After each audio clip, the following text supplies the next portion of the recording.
How old are people in Ninjago? That is a question that many people have asked, and to this day, we still don't have a definitive answer. So today, I'm going to be attempting to answer that question for certain Ninjago characters based on deductive reasoning and sometimes just educated guesses. Hey guys, and welcome back to part 2 of this series. If you haven't already, make sure to check out part 1. But in part 1, I covered the ages of 8 out of the 9 members of the ninja team. Somehow I missed Wildfire, but that's why today I'm going to be starting off with Wildfire first. So, for Wildfire, I'd assume she's around the same age as Eren and Sora. I can't imagine her being too much older, so I would guess that she's somewhere around 15, 16, or 17. Maybe she's a little bit older, but I'm going to go with 16 as my guess for her age. Next up, we have a fan favorite character. This time it's Skyler. And for those of you that might not know, well, Kai and Skyler are kind of a thing. They've been kind of a thing since like season 4. So I'm assuming that she'd be around the same age as Kai just so that their relationship would make sense. So yeah, I'm also gonna assume that she's somewhere around 24, which is what I estimated was Kai's age back in the last video.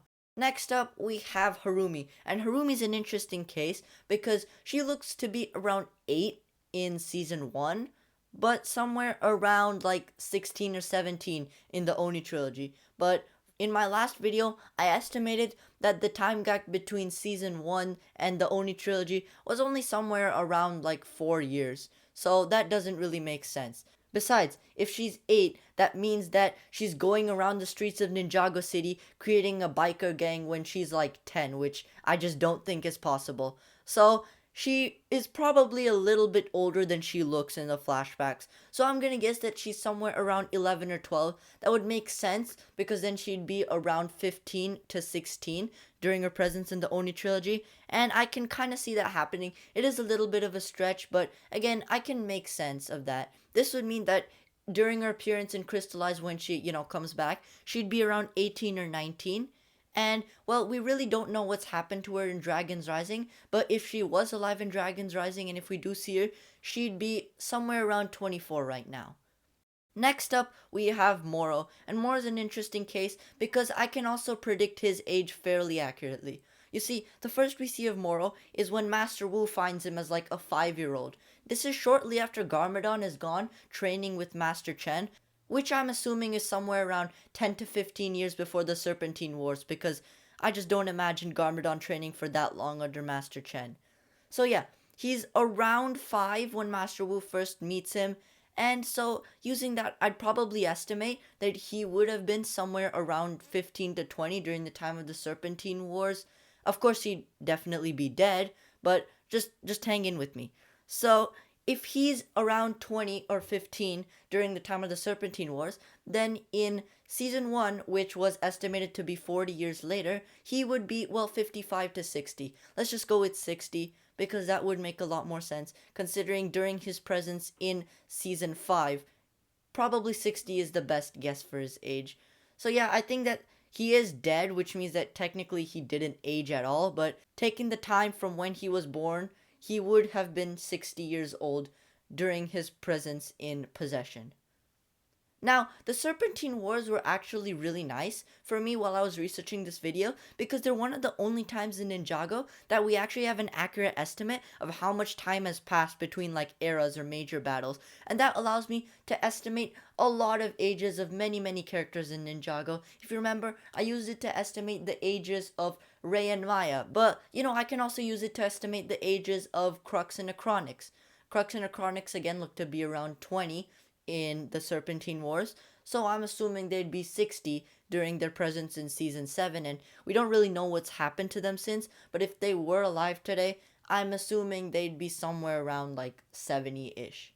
We can also estimate the age of pretty much the entire elemental lines, as it seems to be comprised mostly of people between like 20 and 30, so I'm assuming that they'd mostly be somewhere around like 70 to 80 by the end of Classic Ninjago, and if most of them are alive, they'd be around like 75 to 85.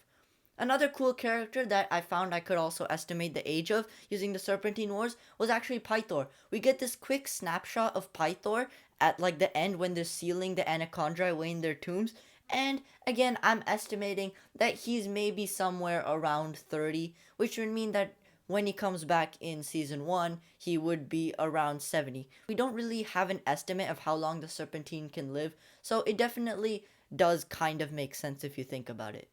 More characters we can estimate the age of using the Serpentine Wars. We also have Misako, who's Lloyd's mom, and she looks to be around 25 before the Serpentine Wars, and that would mean that, again, she is 65 during season 1. And if she were alive right now in Dragons Rising, again, we don't really know, I'd assume she'd be somewhere around 75.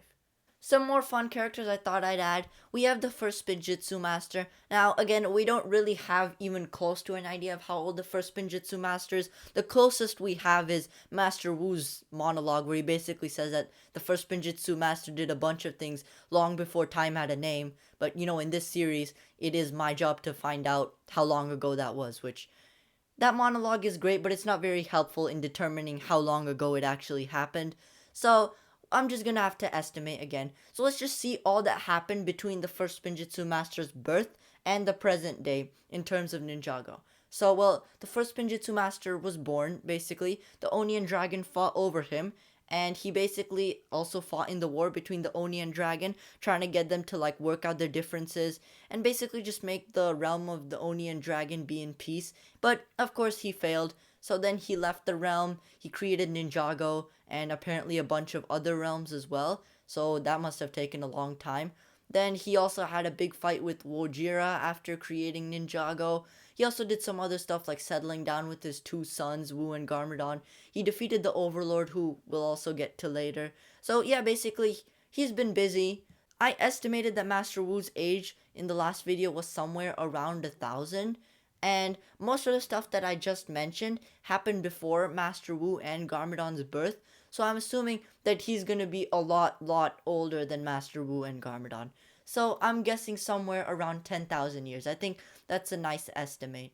But that nicely transitions into our next age. We have the Overlord. And again, we don't really have a clue as to how old he is, but we can kind of, again, make estimates. So if the first Spinjitzu Master was born 10,000 years ago, then let's just say he spent the first 1,000 years of his life fighting in the realm of Oni and Dragon.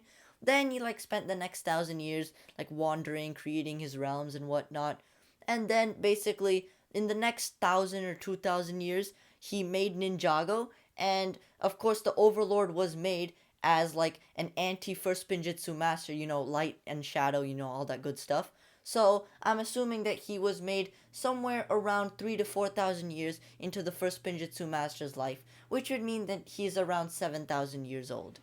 Again, we don't really have a definitive answer to this, and we don't really know where he is right now as of Dragons Rising, but I think at 7,000 years old is a pretty decent estimate for his age.